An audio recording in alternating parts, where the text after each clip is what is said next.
Welcome back to my channel CDP সিম্পলিফাইডে। আমি মৌমি আপনাদেরকে আরো একবার স্বাগত জানাচ্ছি একটি ছোট্ট ভিডিওতে। যে ভিডিওটা শুরু করব আমি একটি প্রশ্ন দিয়ে। প্রশ্নটা কি? গ্রোথ এন্ড ডেভেলপমেন্ট, বৃদ্ধি এবং বিকাশ, এই দুটো কি আলাদা আলাদা জিনিস নাকি একই জিনিসের দুটো নাম মাত্র? এটাই জানতে গেলে আপনাকে ভিডিওটা দেখতে হবে।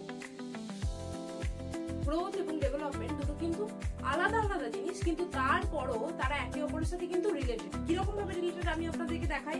সেটা হলো, যদি আমরা ধরে নিই আমাদের জীবন একটা গোল্লার মধ্যে, এটাকে আমরা নাম দেবো ডেভেলপমেন্ট, আর এই গোল্লার মধ্যে আরেকটা ছোট্ট মতো গোল করবো যেটাকে আমরা নাম দেবো গ্রোথ। অর্থাৎ ডেভেলপমেন্ট কিন্তু অনেক বৃহত্তর অর্থে ব্যবহৃত হয় কথাটি, এবং বৃদ্ধি বা গ্রোথ কথাটি কিন্তু খুব সংকীর্ণ অর্থে, ছোট অর্থে আমাদের জীবনে ব্যবহৃত হয়ে থাকে। তাহলে বুঝে নেই গ্রোথ কি জিনিস। গ্রোথ হলো ফিজিক্যাল চেঞ্জেস।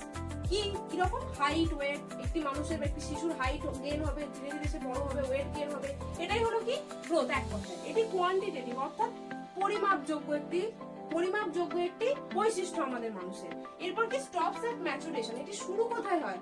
যখন একটি শিশু ভ্রূণ অবস্থায় থাকে তখন থেকে তার শরীরে কিন্তু গ্রোথ শুরু হয়, এবং কতদিন চলে? ম্যাচুরেশন পর্যন্ত চলে। ম্যাচুরেশন কি? বাংলায় বলে পরিণমন। পরিণমন কি যদি জানতে হয় তাহলে অবশ্যই আমার চ্যানেলে এই ভিডিওটি দেখবেন। এবং তারপর কি? ডেভেলপমেন্ট। একে আমি আগেই বললাম বৃহত্তর অর্থে ব্যবহৃত হয়।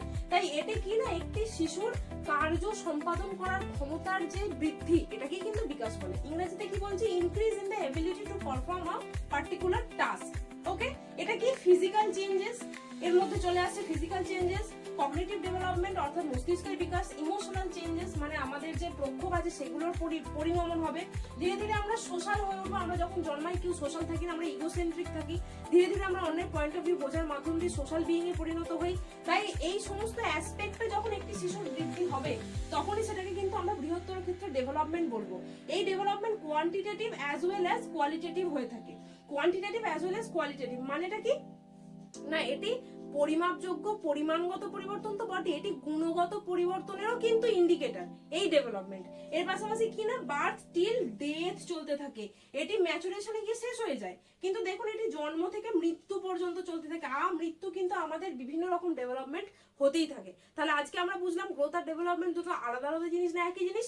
উত্তরটা কি? একই হওয়ার পরও তারা আলাদা, অথবা আলাদা হওয়ার পরও কিন্তু তারা একই। Thank you so much.